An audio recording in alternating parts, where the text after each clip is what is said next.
কিরে, রাতে ঘুমাবি না নাকি সারা রাত বই পড়বি? ধুর আপু, এখন কি আর ঘুম আসে নাকি? জামশেদ হায়দারের নতুন বই, আর আমি না পড়ে ঘুমাতে যাব। বইয়ের নাম কি? ডিপ্রেশন। কেমন লাগছে পড়ে? তেমন ভালো লাগছে না, আবার খারাপও লাগছে না, তবে সাধারণত সে থ্রিলার জনরায় লেখে। এই বইটা সম্পূর্ণই আলাদা, পাতায় পাতায় শুধু পরামর্শ। তোর তো আবার পরামর্শ ভালো লাগে না, পড়ছিস কিভাবে? তা লাগে না বই কি, তবে জামশেদ হায়দারের পরামর্শ আমি অবশ্যই শুনবো। আচ্ছা আপু, আজকে কি হলো কিছু তো বললে না? সে কেমন দেখতে বলো না, কি হলো? পরে বলবো, এখন বলতে ইচ্ছা করছে না। ঈশিতা আর কোনো প্রশ্ন করল না, মনোযোগ দিয়ে বই পড়তে থাকলো। নিঃশ্বাস স্বস্তির নিঃশ্বাস ফেলল। ভাগ্যিস বাবা বইটা এনে দিয়েছিল তাকে, না হলে তার বোন আজ সারা রাত প্রশ্ন করতে করতে পাগল করে দিত তাকে। নিশাদ বারান্দায় গিয়ে বসলো, তার ফোনটি বেজে উঠল। নিশাদ দেখলো জায়ান তাকে কল করেছে। এই প্রথম জায়ান তাকে কল করেছে। নিশাদ কলটা রিসিভ করলো এবং পাশের বিল্ডিংয়ের দিকে তাকালো। জায়ন্ত বলেছিল সেখানেই থাকে। কোন ফ্লোরে থাকে সে? 10তলা বিল্ডিংয়ের প্রত্যেকটা ফ্লোরের দিকে নিশাদ চোখ বুলে হতাশ হয়ে গেল। জায়ানকে দেখা গেল না, কিংবা দেখা গেলেও সে বুঝতে পারল না। হ্যালো নিশাদ, হুম। কি করছো? তেমন কিছু করছি না, বারান্দায় বসে আছি। আপনি তো বলেছিলেন আপনি আমার সামনেই থাকেন। কয়তলায় আছেন আপনি? আচ্ছা ঠিক আছে, বলছি তুমি খেয়াল করো তোমার সামনে একটা বাসার আলো বারবার জ্বলছে নিভছে, আমি লাইট অফ অন করছি। নিশার সামনের দিকে তাকিয়ে দেখলো তার সামনের বিল্ডিংয়ের 6তলার একটি বাসার আলো বারবার জ্বলছে নিচ্ছে। সে বুঝতে পারলো ওখানে জায়ান আছে। নিশাদ মৃদু হাসলো, তার ভীষণ লজ্জা লাগছে। হঠাৎ ফোনের অপর প্রান্ত থেকে জায়ান নিশাদকে হঠাৎ করে বলল, শুভ জন্মদিন নিশাদ, তোমার জীবনের প্রত্যেকটা মুহূর্ত সুন্দর হোক। নিশাদ চমকে উঠল। পরক্ষণে সে দৌড়ে ঘরে এসে দেয়াল ঘড়ির দিকে তাকিয়ে দেখলো রাত 12টা বেজে গেছে। হ্যাঁ, আজকে তার জন্মদিন, অথচ তার নিজেরই মনে ছিল না। নিশাত আবারও বারান্দায় এসে দাঁড়ালো। ফোন থেকে জায়ানের কণ্ঠস্বর ভেসে আসলো, কি অবাক হলে নাকি? এবার তেমন অবাক হইনি। আপনি যখন আমার সম্পর্কে সবই জানেন, জন্মদিন জানাটা খুব একটা বিচিত্র কিছু নয়। জায়ান হাসলো, বেশ শব্দ করেই হাসলো। নিশাতের কানে জায়ানের হাসি বেজে উঠল। ফোনের অপর প্রান্ত থেকে সে নিশাতকে বলল, নিশাদ আকাশের দিকে তাকাও। নিশাত তাকালো। মুহূর্তে আকাশে যেন আতশবাদী ঝড় বয়ে গেল। আতশবাদী গোলোতে সম্পূর্ণ আকাশ যেন আলোকিত হয়ে উঠল। চারিদিকে আলোর রশ্মির ঝলকানি বয়ে গেল। মধ্যরাতে হঠাৎ করে আচমকাই এত আতশবাজির শব্দে আশেপাশের বিল্ডিং এর সবাই বারান্দায় এসে ভিড় জমালো আতশবাদীর উৎসব দেখার জন্য। আতশবাজি দেখার জন্য বারান্দায় উৎসুক জনতার ভিড় জমে গেল। নিশাদ হতবাক হয়ে আকাশের দিকে তাকিয়ে থাকলো। ঈশিতা ঘরে বসে বই পড়ছিল। সে দৌড়ে বারান্দায় চলে আসলো। নিশাতের পাশে দাঁড়িয়ে বলল, হ্যাপি বার্থডে আপু, এবার বোধহয় জায়ান ভাই আমার আগেই তোমাকে উইশ করে দিয়েছে। কথাটা শেষ করে ঈশিতা অট্ট হাসিতে ফেটে পড়ল। নিশাত এতক্ষণ চুপ করেছিল। কৌতূহল দমিয়ে না রাখতে পেরে জায়ানকে জিজ্ঞেস করলো, এগুলো কি আপনিই করেছেন? আমি খুবই ভালো লাগছে, এত সুন্দর। হ্যাঁ আমি করছি, তবে নিজের বুদ্ধিতে করিনি, ধার করা বুদ্ধি। অনেক সিনেমা নাটকে দেখেছি নায়িকার বার্থডেতে নায়ক আতশবাজির উৎসব করে, সেখান থেকেই আইডিয়া চুরি করে তোমার জন্মদিনে অ্যাপ্লাই করলাম। আমরা কি নায়ক নায়িকা নাকি? আমার কাছে তো সেরকমই মনে হচ্ছে, আমি আবার মিথ্যা কথা বলতে পারি না। নিশাত হাসলো। সে বলল, সিনেমায় এগুলো দেখে যতটা ভালো লাগে, বাস্তবে তার চেয়েও বেশি ভালো লাগে। জীবনটা সিনেমার চেয়েও বেশি নাটকীয়। সারা রাত আর নিশাতের আনন্দে খুবই হলো না। তার জীবনের সবচেয়ে স্পেশাল দিন যেন আজকেই। একসাথে আনন্দ সে কখনোই পায়নি। অপরদিকে ঈশিতা তার পছন্দের রাইটারের বই পড়তে পড়তে আর রাতে ঘুমানোর তাগিদ অনুভব করলো না। মধ্যরাতে ইকবাল হোসেন দুশ্চিন্তায় ঘরের মধ্যে পায়চারি করছে। আজ তার ঘুম আসছে না। তিনি বিছানার দিকে তাকালেন। সেখানে তার স্ত্রী রাহিলা বেগম নিশ্চিন্তে ঘুমাচ্ছে। আজকে তিনি তার জীবনের বড় একটি সিদ্ধান্ত নিয়ে ফেলেছেন। ইকবাল হোসেন তার চাকরিটি ছেড়ে দিয়েছেন। তিনি ধার দেনায় জর্জরিত হয়ে এই মুহূর্তে আছেন। চাকরি ছেড়ে দিয়ে প্রভিডেন্ট ফান্ডের কিছু সামান্য টাকা এখন তার সম্বল। এইসব টাকায় রাহেলা বেগমের দ্বিতীয় অপারেশন এবং প্রথম অপারেশনের দেনা শোধ করতে হয়তোবা শেষ হয়ে যাবে। দুটি মেয়ের ভবিষ্যৎ এখনো পড়ে আছে। এসব চিন্তা করতে করতে তিনি আজ সারা রাত ঘুমাতে পারলেন না। হাজারো দুশ্চিন্তা যেন তার বুকে চেপেছে। তিনি বুঝতে পারলেন গত কয়েকদিনের মতো আজ রাতটাও তার অনিদ্রা যাবে। জন্মদিনের সকালটা এবার নিশাতের ভিন্নভাবে শুরু হলো। সাধারণত জন্মদিনের কথাটা তার মনে থাকে না। ভার্সিটি যাওয়ার পরে কিছু কমন ফ্রেন্ডের উইশ আর বাসায় ফিরে মায়ের হাতের পায়েস খাওয়া, এতটুকুই হয় প্রতিবার। কিন্তু আজ যেন তার জীবনে একটি ভিন্ন মাত্রা যুক্ত হলো। সকালে বাইরের দরজায় নিশাত কলিং বেলের শব্দ শুনে দরজা খুলেই দেখতে পেল প্রচুর গিফট বক্স। এবার আর ওরও পার্সেল আসেনি তার কাছে। সে জানে জায়ান এরকম কিছু তার কাছে পাঠাবে। তবে গিফটের এত বাহা থেকে নিশাতের চোখ কপালে উঠে গেল। এত গিফট! ঈশিতা ভোরের দিকে ঘুমিয়ে পড়েছিল। কলিং বেলের শব্দ শুনে সে ঘুম থেকে উঠে এসে চোখ টলতে টলতে বসার ঘরে এলো। দরজার সামনে এত গিফট, আর গিফটগুলোর সামনে তার বড় বোনকে হতভম্ব হয়ে দাঁড়িয়ে থাকতে দেখে ঈশিতার ঘুম ছুটে গেল। সে নিশাতের কাছে গিয়ে বলল, আপু এত গিফট জায়ান ভাই নিশ্চয়ই পাঠিয়েছে।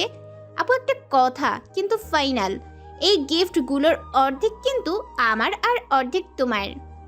নিশাত কিছু বলল না। সে দরজার সামনে থেকে গিফটগুলো নিয়ে তাদের টেবিলে এনে রাখতে থাকলো। ঈশিতাও কথা না বাড়িয়ে তার কাজে হাত লাগালো। গিফটের বক্সগুলোর সাথে একটা সুন্দর বার্থডে কার্ড পেল নিশাত। সবকিছুই যেন নিশাতের কাছে স্বপ্ন মনে হলো। ঈশিতা গিফটগুলো রাখতে রাখতে একটা নীল খাম পেল। খামটি থেকে একটা চিঠি বের হলো। ঈশিতা শব্দ করে চিঠিটি নিশাতকে পড়ে শোনাতে থাকলো। প্রিয় নিশাত, প্রথমেই তোমাকে জানাই জন্মদিনের শুভেচ্ছা। তোমার এই জন্মদিনটা আমি তোমার সাথে সেলিব্রেট করতে চাই। আমি চাই এই জন্মদিনটা আমার জীবনে স্পেশাল হয়ে থাকুক। আজ সন্ধ্যায় রেডি হয়ে থেকো, তোমাকে একটি বিশেষ জায়গায় নিয়ে যাব। ঈশিতাকেও সাথে আনতে পারো। ইতি, তোমার বন্ধু জায়ান। ঈশিতা চিঠিটা পড়ে নিশাতের দিকে তাকিয়ে বলল, ও মাই গড, এত তাড়াতাড়ি তোমরা বন্ধু হয়ে গেছো। কালে কালে যে আরো কত কিছু দেখবো। আপু, আমি কিন্তু পিঙ্ক কালারের ড্রেস ছাড়া অন্য কোনো ড্রেস পরে যাব না, ঠিক আছে? নিশাত চোখ গরম করে তার ছোট বোনের দিকে তাকিয়ে আছে। তার প্রচন্ড বিরক্ত লাগছে। রাগ করে সে ঈশিতাকে কিছু বলতে যাবে এমন সময় আবারও কলিং বেল বেজে উঠল। নিশাত দরজা খুলতে গেল। ঈশিতাও তার পেছু পেছু আসলো। দরজা খুলতেই দরজার সামনে তারা কিছু পুলিশ অফিসারকে দাঁড়িয়ে থাকতে দেখলো। হঠাৎ করে তাদের বাসায় পুলিশ আসতে দেখে আশেপাশের ফ্ল্যাটের মানুষজন দরজার ফাঁক দিয়ে উঁকি দিচ্ছে। নিশাত ঘাবড়ে গেল। হঠাৎই তাদের বাসায় পুলিশ আসার কারণ কি হতে পারে? ইকবাল হোসেন এত সকালে তার বাসায় পুলিশ অফিসারদের দেখে বিস্মিত হলেন। তাদের সাথে কথা বলার পর সম্পূর্ণ বিষয়টি পরিষ্কার হয়ে গেল। তাদের বিল্ডিংয়ের কোনো একটি ফ্ল্যাটে গতকাল রাতে চুরি হয়েছে। তাদের কেয়ারটেকার পুলিশকে কল করেছে এবং গত কয়েক মাস ধরে একটি কালো হুডি পরা সন্দেহভাজন ব্যক্তিকে এলাকাবাসী অনেকেই লক্ষ্য করেছে। সে বিষয়টি ইকবাল হোসেনকে জিজ্ঞাসাবাদ করার জন্য কিছু পুলিশ অফিসার তাদের বাসায় এসেছে। তিনি সোজা সাপটা উত্তর দিয়ে দিলেন, তিনি এ বিষয়ে কিছুই বলতে পারেন না। কিছুক্ষণ জিজ্ঞাসাবাদের পর পুলিশ অফিসার ইকবাল হোসেনের বাসা থেকে চলে গেলেন। নিশাত এবং ঈশিতার দুজনেই বসতে বাকি থাকলো না। সবাই জায়ানকে চোর ভাবছে। নিশাত নিজের ঘরে বসে আছে। ঈশিতা তার পাশে এসে দাঁড়ালো। সে হাসতে হাসতে বলল, জায়ান ভাইকে সবাই চোর ভাবছে, কি অদ্ভুত। নিশাত মৃদু কণ্ঠে বলল, তা তো বটেই। যে মানুষটা এতদিন যাবৎ এত দামি গিফট পাঠিয়ে যাচ্ছে, সে যদি সবার চোখে চোর হয় তাহলে আর কি বলবো বলো? এখানে কিন্তু অনেকগুলো অদ্ভুত বিষয় আছে। আপু, একটা জিনিস খেয়াল করে দেখো, জায়ান ভাই তোমাকে বলেছিল সে সন্ধ্যা 6টায় থেকে রাত 2টো পর্যন্ত এখানে থাকে। এটা কিন্তু সবচেয়ে বড় কথা, অদ্ভুত বিষয়। সে যদি তোমাকে দেখার উদ্দেশ্যে থাকতো তাহলে তো সারাদিনই থাকতে পারতো। কেন সে রাত 2টো পর্যন্ত থাকবে? কেন সে রাত 2টোর পরে এখান থেকে চলে যাবে? সব কিছুর মধ্যে একটু রহস্য লুকিয়ে আছে। নিশা তার ছোট বোনের কথায় তেমন একটা পাত্তা দিল না। এসব নিয়ে ভেবে তার এখন কাজ নেই। আজকে তার ভার্সিটি যেতে হবে, ল্যাব ওয়ার্ক, ক্লাস টেস্ট সব মিলিয়ে ভীষণ ব্যস্ত একটি দিন আজ তার পার করতে হবে। অ্যাপ্লাইড কেমিস্ট্রি খুব সহজ বিষয় নয়। ঢাকা ভার্সিটিতে অ্যাপ্লাইড কেমিস্ট্রি এখন তার সেকেন্ড ইয়ার চলছে। নিশাতের মনে হচ্ছে সে আর পড়াশোনা চাপ নিতে পারছে না। দিনকে দিন চাপ যেন বেড়েই চলেছে। নিশা দীর্ঘশ্বাস ফেলল। এখন ভার্সিটির উদ্দেশ্যে রওনা হতে হবে, না হলে বড্ড দেরি হয়ে যাবে। নিশাত ভার্সিটিতে যাওয়ার জন্য বাসা থেকে বের হতে গিয়ে একটা অবাক করা বিষয় লক্ষ্য করলো। তার বাবা এখনো অফিসে যায়নি। এটা কখনোই সম্ভব না যে তার বাবা সকাল 10টা বেজে গেছে বাসায় আছে। নিশাত তার জন্মের পরে কখনো তার বাবাকে অপ্রয়োজনে ছুটি নিতে দেখেনি। আর আজ বাবা অফিসে না যেয়ে থাকবে এটা হতেই পারে না। বাবা অসুস্থ নাকি? এগুলো সে লক্ষ্য করলে নিশাত দরজার বাইরে থেকে তাকে দেখছে, কিন্তু ঘরের ভেতর প্রবেশ করছে না। তিনি নিশাতের এরকম অস্বাভাবিক আচরণে অবাক হয়ে নিশাতকে ঘরে ডাকলেন। নিশাত, তুমি এখানে দাঁড়িয়ে আছো কেন? ঘরে আসো, কিছু বলবে? মানে না বাবা, কিছু না। তাহলে? বাবা, আজ তুমি অফিসে গেলে না কেন? নিশাতের প্রশ্ন শুনে ইকবাল হোসেন কিছু বললেন না। তিনি চুপ করে থাকলেন। তিনি কিভাবে উত্তর দিবেন বুঝতে পারছেন না। সবাইকে কি জানানো উচিত হবে? এত কিছু চিন্তা ভাবনার মাঝে তিনি শেষ পর্যন্ত সিদ্ধান্ত নিয়ে নিলেন তিনি জানিয়েই দেবেন। নিশাত, আসলে আমি চাকরি ছেড়ে দিয়েছি। নিশাত তার বাবার কথা শুনে চমকে উঠল। সে বলল, কেন বাবা, কোনো কি সমস্যা হয়েছে? তেমন কোনো সমস্যা হয়নি। আমি দাঁত দেনা শোধ করার জন্যই চাকরিটা ছেড়ে দিয়েছি। বড় আপার ঋণের বোঝা মাথায় চেপে রাখতে পারছি না। তিনি এবার বড্ড বাড়াবাড়ি শুরু করেছেন। আমি চাই না তিনি তোমাদের জীবনকে প্রভাবিত করার চেষ্টা করুক। সেজন্যই এই কঠিন সিদ্ধান্তটি নিয়েছি। নিশাতের পাশে তার মা রাহেলা বেগম এসে দাঁড়িয়েছেন। তিনি ভয়ানক অবাক হলেন। তিনি তার স্বামীর এই সিদ্ধান্তে খুশি হবেন নাকি কষ্ট পাবেন সেটাই বুঝতে পারলেন না।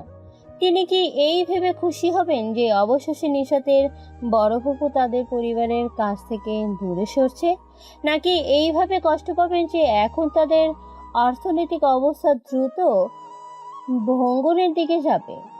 নিশাত বিকেলের দিকে ভার্সিটি থেকে ফিরে দেখলো ঈশিতা তৈরি হয়ে তার জন্য বসে রয়েছে। তার ধারণা ছিল ঈশিতা তার সাথে যাবে, কিন্তু ঈশিতার অতি আগ্রহ দেখে নিশাত বিরক্ত হলেও মুখে প্রকাশ করল না। কারণ এখন যদি সে ভুলেও কিছু বলে ফেলে তাহলে তার বোনের হাজারটা কথা শুরু হয়ে যাবে। এমনিতেই বাচাল মেয়েটা কিছুক্ষণের জন্য চুপ করে আছে, থাকুক না। সন্ধ্যার কিছুক্ষণ পরে নিশাত এবং ঈশিতা জুতো নিয়ে বাসা থেকে বের হলো জায়ানের সাথে দেখা করার উদ্দেশ্যে। জায়ান তো তাদেরকে বাসার সামনে দাঁড়াতে বলেছিল, সে গাড়ি নিয়ে আসবে। বাসা থেকে বের হওয়ার সময় তাদের মা বেশ কয়েকবার জিজ্ঞেস করেছিল তারা কোথায় যাচ্ছে। ঈশিতা ঝড়ের বেগে প্রত্যেকবারই উত্তর দিয়েছে, মা, আমরা মার্কেটে যাচ্ছি, ফিরতে রাত হবে। তুমি টেনশন করো না, বাবাকে বুঝিয়ে বলবে, ঠিক আছে? এসব ভাবতে ভাবতে নিশাত লক্ষ্য করলো তাদের সামনে জায়ান এসে দাঁড়িয়েছে।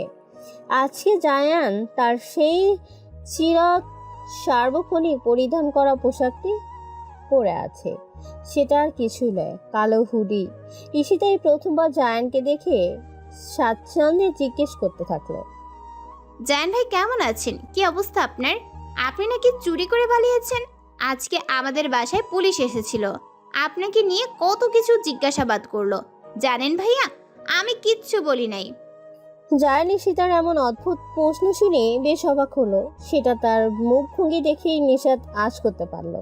জায়ান হাসি মুখে এই ঈশিতার দিকে তাকিয়ে উত্তর দিল, নিশাতের কাছে শুনেছিলাম তুমি বেশি কথা বলো, তাই বলে যে এত বেশি কথা বলো সেটা আমার ধারণার বাইরে ছিল।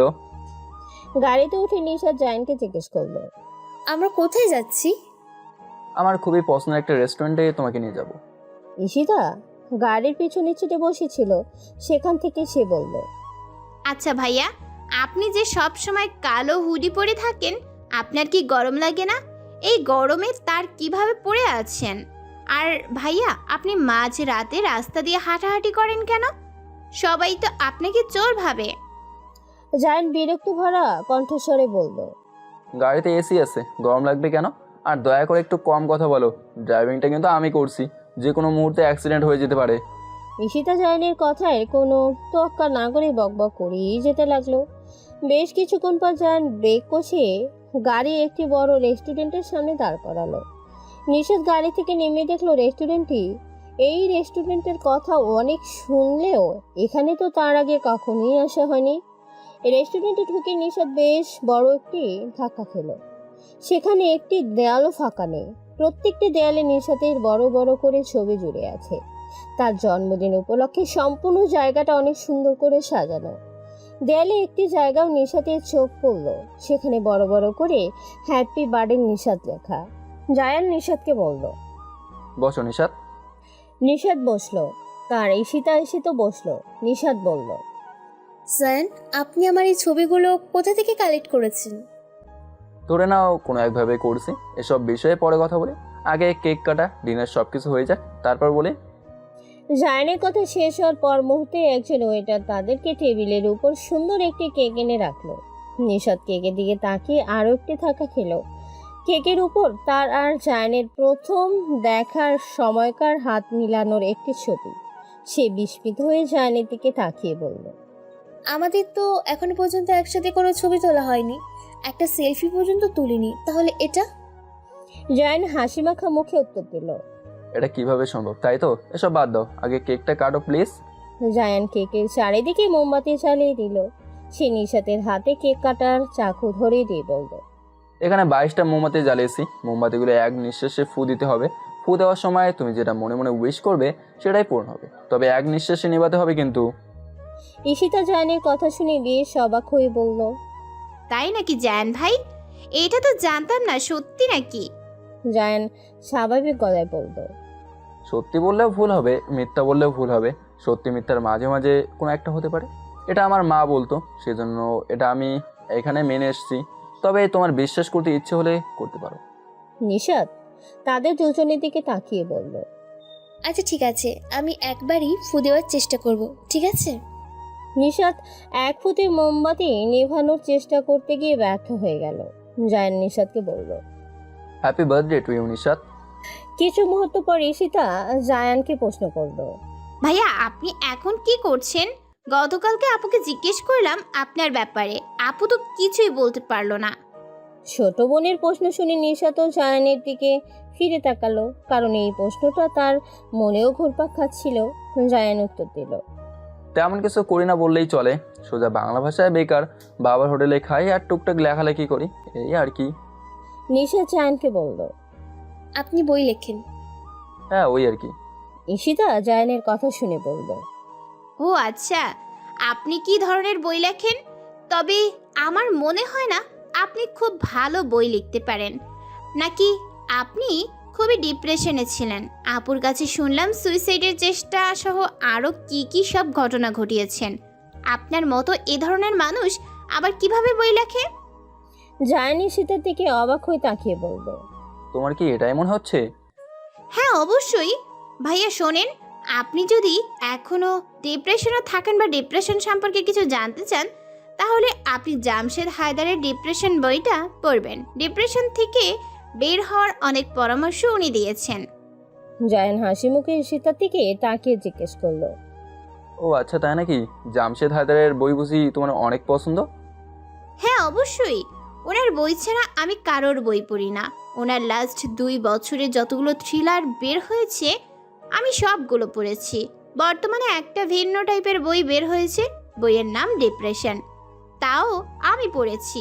আমার ভালো লাগে ওনার পরামর্শগুলো। আপনার বইটা লাগলে বলবেন, আমার কাছে এখন বইটা আছে। কথাগুলো শেষ করে ঈশিতা তার ব্যাগ থেকে জামশেদ হায়দারের বইটা বের করে জায়ানের হাতে ধরিয়ে দিতে যাবে, এমন সময় জায়ান তার উদ্দেশ্যে বলল। বইয়ের শেষ পাতাটা বোধ হয় ভালো করে পড়ো, সেখানে কিছু লেখা আছে, একবার পড়ে দেখো তো। ঈশিতা অবাক হয়ে বলল। সেটা আবার দেখার কি আছে? সেখানে তো লেখক পরিচিতি আছে। জামশেদ হায়দারের বইয়ের তার ডিটেলস কখনোই দেয়া থাকে না, সামান্য 2টো লাইন লেখা থাকে। তিনি যে কে আজ পর্যন্ত তার কোনো হদিশ মেলেনি, তার একটা ছবিও মিডিয়াতে নেই। তারপর ঈশিতা জায়ানের কথা রাখতে মূলত বইয়ের শেষ পাতায় গেল। সে বড় ধরনের একটা চমক খেলো। বইয়ের শেষ পাতার জামশেদ হায়দারের লেখক পরিচিত জায়গা আর কারো নয়, তার সামনে বসে থাকা জায়ান আহমেদের ছবি। আর সেখানে গুটি গুটি হরফে লেখা, গত 3 বছর ধরে জায়ান আহমেদ তার ছদ্মনাম জামশেদ হায়দার দিয়েই বই লিখে আসছে। তার বাবা ইমতিয়াজ আহমেদ বাংলাদেশের একজন সুনামধন্য ব্যবসায়ী। সেখানে জায়ানের সম্পর্কে আরও কিছু লেখা ছিল, তবে সে আর পড়তে পারল না। ঈশিতার কথা আটকে গেল। সে চোখ বড় বড় করে বইয়ের লাইনগুলোর দিকে তাকাচ্ছে, আর একবার তার দিকে তাকাচ্ছে। তার মুখে কোনো কথাই আসছে না। নিশা তো ঈশিতার এরকম আচরণ বিষয়টি বুঝতে পেরে প্রচণ্ড অবাক হয়ে গেল। তার ছোট বোনের পছন্দের লেখকই কি তাহলে জায়ান? বিষয়টি খুবই অদ্ভুত। ঈশিতা দ্রুত নিজেকে সামলে নিল, তারপর আবেগ নিয়ন্ত্রণ করে বলল, জায়ান ভাই, সরি জামশেদ স্যার, আপনি কি আমাকে একটা অটোগ্রাফ দিতে পারবেন? আমি তো জানি আপনি ছাড়া এই বই কেউ লিখতে পারবে না। আপনি অনেক ট্যালেন্টেড ব্যক্তি স্যার, আপনি ব্রিলিয়ান্ট। জায়ান ঈশিতার এই ধরনের আচরণে বেশ অবাক হয়ে গেল। এত অল্প সময়ে এই মেয়ে নিজেকে পাল্টে ফেলল। এতক্ষণ সে তাকে পর্যবেক্ষণ দিচ্ছিল জামশেদ হায়দারের বই পড়ার জন্য। জামশেদ হায়দার আর কেউ নয়, জায়ান নিজেই। এটা জানার পর এখন ঈশিতা তার কাছে অস্ত্রগাপ চাচ্ছে। জায়ান কিছু না বলে ঈশিতার বের করে দেওয়া তার নতুন বইয়ের একটা অস্ত্রগাপ দিল এবং লিখে দিল, তোমার পৃথিবীর সুন্দর হোক। নিশাত অপলক দৃষ্টিতে জায়ানের দিকে তাকিয়ে আছে। এই মানুষটির ভরার ব্যক্তিত্ব নিশাতকে তার প্রতি মুগ্ধ হতে যেন বাধ্য করছে। জায়ানের প্রতি এখন যেন তার মুগ্ধতা বেড়েই চলেছে। ইকবাল হোসেন রাতে বাজার করার সময় লক্ষ্য করলেন তাকে কেউ একজন অনুসরণ করছে, কিন্তু তিনি যতবারই পিছে পেয়েছেন ততবারই কাউকে দেখতে পাচ্ছেন না। বাজার নিয়ে বাসায় ফেরার সময় একবার পেছন ফিরে কালো হুডি পরা এক অজ্ঞাত ব্যক্তিকে দেখতে পেলেন। তিনি বেশ ভয় পেয়ে গেলেন। তিনি দ্রুত বাসায় যাওয়ার চেষ্টা করলেন, কিন্তু লক্ষ্য করলেন অন্ধকার ভেদ করে সেই অজ্ঞাত ব্যক্তিটি যেন তার কাছে এগিয়ে আসছে। মধ্যরাতে জায়ান বাড়ি ফিরে দেখলো তার বাবা ইমতিয়াজ আহমেদ এতক্ষণ অপেক্ষা করছিলেন তার ফিরে আসার। জায়ানের বাসায় ফিরতে দেরি হতে দেখে ইমতিয়াজ আহমেদ বেশ গম্ভীর গলায় বললেন, ইদানিং তুমি দেখছি নিজের মতো থাকছো, নিয়ম কানুনের কোনো পরোয়া করছো না, বেপরোয়াভাবে চলাফেরা করছো। আমি কারোর হাতের পুতুল না যে আমাকে যেভাবে করে চালনা করবে আমি সেভাবেই থাকবো। আমারও ব্যক্তিগত জীবন আছে, সেখানে কারো অনধিকার প্রবেশ আমি গ্রহণ করব না। ইমতিয়াজ আহমেদ বেশ অবাক হয়ে তার ছেলের দিকে তাকিয়ে বললেন, তুমি কি কোনো কারণে আমার উপর রাগ করেছো? এভাবে কথা বলছো কেন? জায়ান চিৎকার করে উত্তর দিল, আমার রাগ করাটা কি আবার স্বাভাবিক নয়? আমার জীবনের প্রত্যেকটা মুহূর্ত তুমি নিয়ন্ত্রণ করছো। একটা মুহূর্ত তুমি আমাকে আমার নিজের মতো করে বাঁচতে দিচ্ছ না। আমি আমার নিজের মতো করে বাঁচতে চাই। জায়ানের আকস্মিক এরকম ভয়ানক রাগ দেখে ইমতিয়াজ আহমেদ হকচকিয়ে গেলেন। তিনি শুকনো গলায় তার ছেলের দিকে তাকিয়ে বললেন, অবশ্যই তুমি তোমার নিজের মতো করে বাঁচবে। আমি তো তোমার জীবনের যাপনে কোনো প্রকার বাধা প্রদান করছি না যে তুমি এতটা উত্তেজিত হয়ে যাচ্ছ। জায়ানের তার বাবার উপর প্রচণ্ড রাগ হলো। সে রেগে গেল, নিজেকে সামলাতে পারে না। এবারও তার ব্যতিক্রম হলো না। জায়ান তার পাশে থাকা বড় ফুলদানিটা হাতে তুলে নিল। সে কোনো কিছু চিন্তা ভাবনা না করেই তার হাতে থাকা ফুলদানিটি তার বাবার দিকে ছুঁড়ে মারল। ইমতিয়াজ আহমেদ দ্রুত সরে গেলেন। ফুলদানিটি তার পাশ ঘেঁষে গিয়ে দেয়ালে লেগে ভেঙে টুকরো টুকরো হয়ে গেল। তিনি বিস্ফোরিত চোখে তার ছেলের দিকে তাকিয়ে থাকলেন। জায়ানের এই ধরনের আচরণ দেখে তিনি প্রচণ্ড ভয় পেয়ে গেলেন।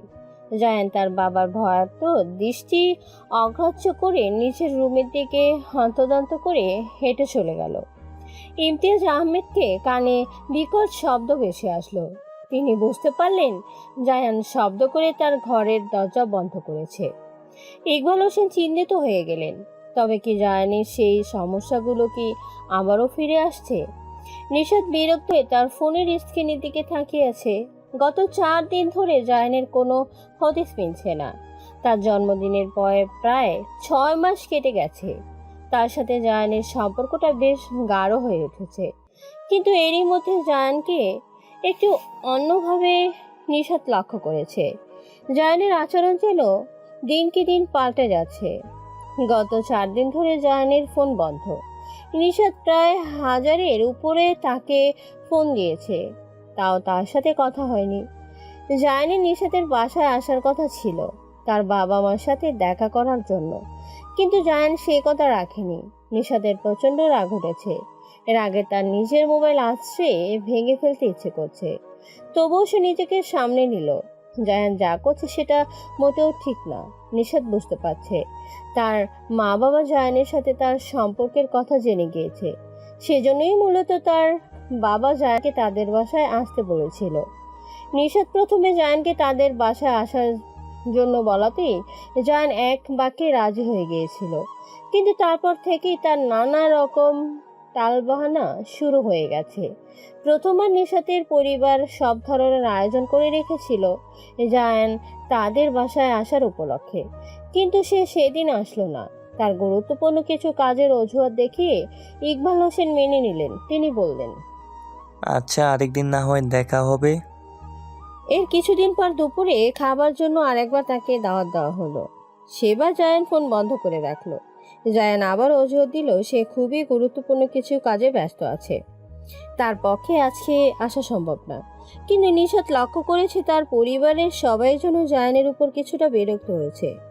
গত 4 দিন আগেও জায়ানের তৃতীয়বারের মতো তাদের আসার কথা ছিল, কিন্তু আসার আগ মুহূর্ত থেকেই তার ফোন বন্ধ।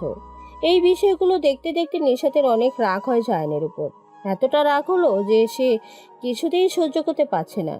নিশাত ঈশিতাকে তার কাছে রেখে নিল। ঈশিতা তাকে জিজ্ঞেস করলো, আপু কি হয়েছে? আচ্ছা শোন, আমাদের আলমারিতে যতগুলো গিফটের বক্স আছে সেগুলো আমি ওই 3টে সুটকেসে রাখবো। তুই আমাকে সাহায্য কর। আপু হঠাৎ কেন? এই গিফটগুলো আমি জায়ানকে রিটার্ন করে দেব। কেন আপু, কি হলো হঠাৎ? ঈশিতা চিৎকার করে নিশাতকে জিজ্ঞেস করলো, আমি গিফটগুলো রাখতে চাচ্ছি না। আমি জায়ানকে এগুলো ফিরিয়ে দিব। আর আমার উপরে তুই কোনো কথা বলবি না। যদি সাহায্য করতে পারিস তাহলে কর, না হলে চলে যা। ঈশিতা অনিচ্ছা সত্ত্বেও নিশাতকে সাহায্য করতে রাজি হলো, কারণ সেও জায়ানের এই ধরনের দায় ছাড়া গোছের আচরণ বিরক্ত। গত কিছুদিন ধরে জায়ান তাদের পরিবারের সাথে যে কাজটা করে আসছে সেটি খুবই খারাপ লাগছে। প্রত্যেকবার সে তাদের বাসায় আসার আশ্বাস দিয়ে পরে তার খোঁজ খবর পাওয়া যাচ্ছে না। ইমতিয়াজ আহমেদ বিজনেস ট্রিপের জন্য মালয়েশিয়া যাচ্ছিলেন। তিনি তার বাসা থেকে বেরোয়ার সময় একটা অদ্ভুত বিষয় লক্ষ্য করলেন। 3টি বড় সুটকেস তাদের কেয়ারটেকার দরজার সামনে এনে রাখলো। তিনি বেশ অবাক হয়ে তাদের কেয়ারটেকার রহিম মিয়াকে জিজ্ঞাসা করলেন, এই সুটকেস কে দিয়েছে? জানি না স্যার, 2টা আপা এসে দিয়ে গেল। ইমতিয়াজ আহমেদ লক্ষ্য করলেন তার পাশে জায়ান এসে দাঁড়িয়েছে। সে সুটকেস দেখে মনে হলো না খুব একটা বিস্মিত হয়েছে। জায়ান তাকে বলল, বাবা, তুমি যেখানে যাচ্ছিলে যাও, সব কিছুর মধ্যে তোমাকে ঢুকতে হবে না। তিনি অবাক হয়ে বললেন, কেন? কে বা কে এটা জিনিস পাঠিয়েছে সেটা দেখতে হবে না? নিশাত পাঠিয়েছে এটা। নিশাত কেন পাঠাবে? কি পাঠিয়েছে? আমি এতদিন নিশাতকে যা যা পাঠিয়েছি সেই সব কিছু নিশাত রিটার্ন করে দিয়েছে। তুমি কিভাবে বুঝলে? সুটকেস তো এখনো খোলা হয়নি। আমি জানি এটাই হয়েছে, কারণ আমি নিশাতের সাথে সম্পর্কটা শেষ করে দিয়েছি। মানে কি বলছো এসব? তুমি তো নিশাতকে নিয়ে অনেক সিরিয়াস ছিলে, হঠাৎ করে তোমার ভিতরে এরকম পরিবর্তন আসার কারণ কি? বাবা, কারণটা তুমিও জানো, আমিও জানি। আমার মতো এরকম একজন অনিশ্চিত ভবিষ্যতের মানুষের সাথে নিশাতের জীবন জড়িয়ে নিশাতকে কষ্ট দেওয়ার কোনো মানে নেই। সেই জন্য আমি এখানেই আমাদের সম্পর্কটা শেষ করে দিলাম। তবে আমি যা করছি তার জন্য আমি অনুতপ্ত। নিশাতের সাথে আমার সম্পর্কটা একদমই করা উচিত হয়নি, আমি এখন বুঝতে পারছি। জায়ান কথাগুলো বলেই চুপ হয়ে গেল। ইমতিয়াজ আহমেদ কিছু বললেন না। বেশ কিছুক্ষণ পর তিনি নীরবতা ভেঙে বললেন, জায়ান, তোমার ট্রিটমেন্টের সময় হয়ে এসেছে। আমাদের আমেরিকায় ফিরে যাওয়া উচিত। আমার মনে হচ্ছে তোমার স্কিনের ইনফেকশনটা আবারও বেড়ে গিয়েছে। জায়ান মৃদু গলায় বলল, আমার জীবনটা এখানেই থেমে যাবে, আমি সেটা বুঝতে পারছি। আমার শারীরিক অসুখ কিংবা মানসিক অসুখ কোনোটাই কোনোদিন সারবে না। ইমতিয়াজ আহমেদের তার ছেলের কথা শুনে বলল, দেখো জওয়ান, নিজেকে কেন এত কষ্ট দিচ্ছ? একজন এক্সপি পেশেন্ট হয়ে বেঁচে থাকাটা খুবই একটা সহজ নয়, আমি জানি, কিন্তু এতটাও কঠিন নয় বেঁচে থাকা। নিজেকে তুমি বছরের ওপর বছর কষ্ট দিয়ে আসছো। জায়ান হাসার ব্যর্থ প্রচেষ্টা করে বলল, হ্যাঁ ঠিকই বলছো, আমার বেঁচে থাকা সহজ নয়। আমি একজন এক্সপি পেশেন্ট। আমি জেরোডোর্মা পিগমেন্টোসামে আক্রান্ত, যা সারাটা জীবন অন্ধকারে কাটবে, যে সূর্যের আলোর নিচে কোনোদিন যেতে পারবে না, যা সারাটা জীবন অন্ধকারাচ্ছন্ন। তার বেঁচে থাকাটা সহজ নয়। আমাকে নিশাচর প্রাণী হয়ে বাঁচতে হবে। আমি অন্য 5-10টা মানুষের মতো নই। আমি সকালে বাইরে যেতে পারি না, দিনের আলো আমার জন্য অভিশাপ। সূর্যের আলোর নিচে দাঁড়াতে পারে না, নিজের কোনো প্রয়োজন থাকলেও যেতে পারে না। রাতের অপেক্ষায় থাকতে হয়, অপেক্ষার অবসান ঘটিয়ে রাত নামলে আমার বেরোতে হয়। এরকম একটা জীবন থাকার চেয়ে কি না থাকাটাই ভালো না? আমার স্কিন সূর্যের আলোতে পুড়ে যাবে, আমাকে নিজেকে আত্মগোপন করে লুকিয়ে থাকতে হয়। কখনো আমি স্বাভাবিক মানুষের মতো বাঁচতে পারবো না। আমার মতো একটা মানুষের জীবনের সাথে নিষাদের জীবন জড়িয়ে আমি বড্ড ভুল একটা কাজ করতে চাচ্ছিলাম, সেটা আমি বুঝতে পেরেছি। সেজন্য আমি নিষাদকে মুক্তি দিয়ে দিলাম। হ্যাঁ বাবা, তুমি ঠিকই বলছো, আমার আমেরিকাতেই ফিরে যাওয়া উচিত। এখানে আমার থাকা সম্ভব নয়। ইমতিয়াজ আহমেদের তার ছেলের কথা শুনে কষ্টে বুকটা ফেটে যাচ্ছিল। তার চোখের কোণে পানি জমল। জায়ান তার নিজের ভেতরে তার এই কষ্টগুলো সবসময় লুকিয়ে রাখে। তার ছেলে এমন একটি বিরল রোগে আক্রান্ত, যে রোগ সম্পর্কে হয়তোবা অনেক মানুষই জানে না। সারা পৃথিবীতে খুব কম মানুষেরই এই রোগটি আছে। জায়ানের মায়েরও এই রোগটি ছিল। তার কাছ থেকে জায়ানের মাঝে অসুখটি এসেছে। ব্যবসায়িক স্বার্থে আজ পর্যন্ত জায়ানের মায়ের মৃত্যুর কারণ সবার কাছ থেকে লুকিয়ে রাখতে হয়েছে।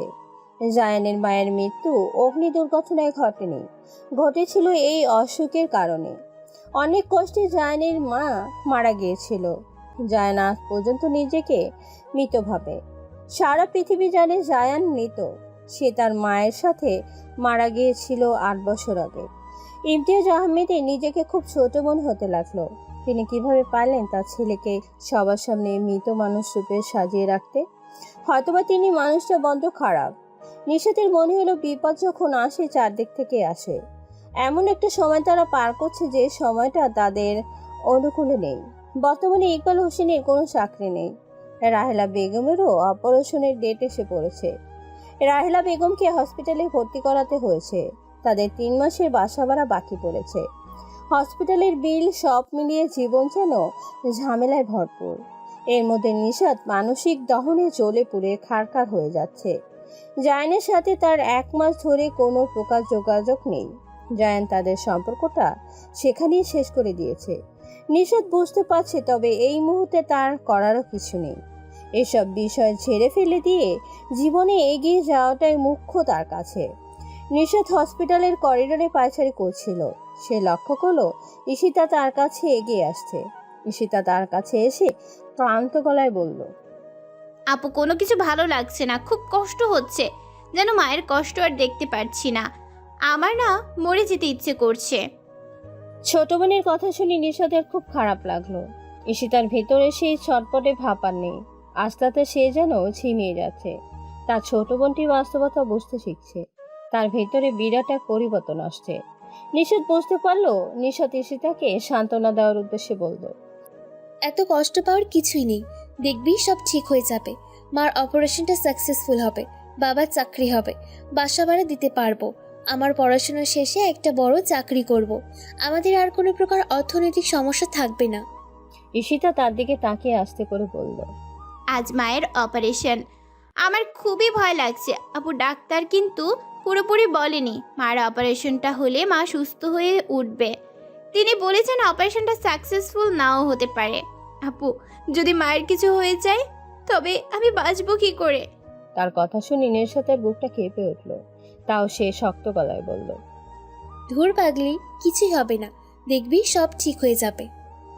যদি নিশাতের কথা মতো সবকিছু হতো তবে হয়তোবা বেশ ভালোই হতো, কিন্তু তেমন কিছুই হলো না। ভোর 4টার দিকে 6 ঘন্টার অপারেশন শেষে অপারেশন টেবিলে রাহেলা বেগম মারা গেলেন। তিনি ইহকালের সকল মায়া ত্যাগ করে পরকালের দিকে পাড়ি জমালেন। 6 বছর পর একদিন সকালে দেশ থেকে জায়ানের কাছে একটি পার্সেল আসলো। জায়ান বেশ অবাক হলো।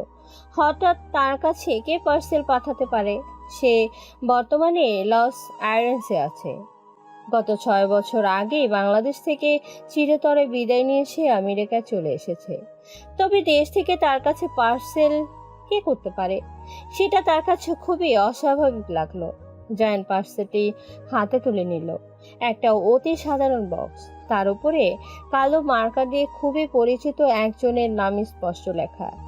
জায়ান বেশ অবাক হয়ে পড়ল। নিশাত! এত বছর পরে নিশাত তাকে কি পাঠাতে পারে? আর নিশাত কিভাবেই বা জানে তার ঠিকানা? সে দ্রুত বক্সটি খুলল। বক্সটি খুলে তার হাতে খুবই পরিচিত একটি জিনিস আসলো, একটি কালো ডায়েরি। এই ডায়েরিটা সে নিশাতকে দিয়েছিল গিফট হিসাবে। নিশাত তার পাঠানো সকল পার্সেল ফিরিয়ে দিলেও এই ডায়েরিটা দেয়নি। কখনো তার এই সম্পর্কেও কিছু মনেও ছিল না। সে ডায়েরি খুলল। ডায়েরির প্রথম পাতায় গোটা গোটা হরফে লেখা, প্রিয় জায়ান, আশা করি তুমি ভালো আছো। আমি সৃষ্টিকর্তার দয়ে ভালোই আছি। জায়ান, তোমাকে বেশ কিছু কথা বলার ছিল, যে কথাগুলো হয়তো বা কখনোই বলা হতো না।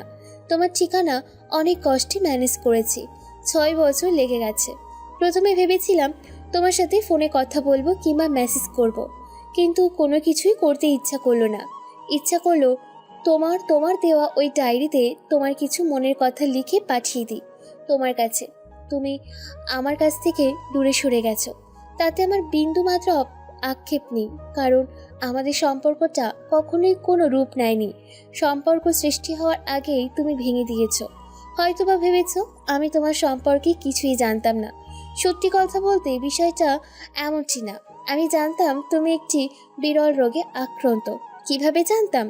জানাটা খুব একটা বিচিত্র নয়। আমি তোমার বন্ধু হিমেলের কাছ থেকে সব কিছু জেনেছিলাম। তুমি দেশে থেকে চলে যাওয়ার পর সে আমার সাথে যোগাযোগ করছিল, হয়তো তোমার কাছে বলেনি। তাই বলে তুমি যদি মনে করো আমি তোমার সম্পর্কে কিছুই জানি না, তবে ভুল করছো। তুমি আমাকে কিছু না জানিয়ে হঠাৎ করে আমার সাথে যোগাযোগ বিচ্ছিন্ন করেছিলে।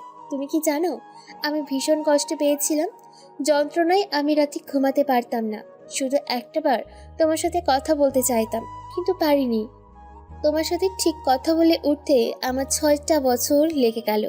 এর মাঝে অনেক কিছুই হয়ে গিয়েছে, জীবনে অসংখ্য পরিবর্তন এসেছে। আমার মা মারা গিয়েছে, যন্ত্রণা দিনের পর দিন পার করেছি। তোমাকে না পাওয়ার কষ্টটা মা হারানোর যন্ত্রণা থেকে খুব একটা বেশি ছিল না। আমি নিজেকে সামলে নিয়েছিলাম। আমি ভেবেছিলাম আমার দুঃসময়ে তুমি আমার পাশে আসবে, আমার কাঁধে হাত রেখে সাহস জোগাবে। কিন্তু তুমি এমনটি কোনো কিছু করনি। তাতেও তোমার প্রতি আমার কোনো রকম অভিযোগ নেই। আমি তোমাকে বারবার ভুলে যাওয়ার চেষ্টা করেছি, কিন্তু পারিনি। তবে শেষ পর্যন্ত হয়তোবা আমি পেরেছি। আমি এতটুকুতেই অনেকটা আনন্দিত, কারণ জীবনে কিছুটা সময় হলেও তোমার মতো একটা বন্ধু পেয়েছিলাম। যাই হোক, শেষ কথায় আসি।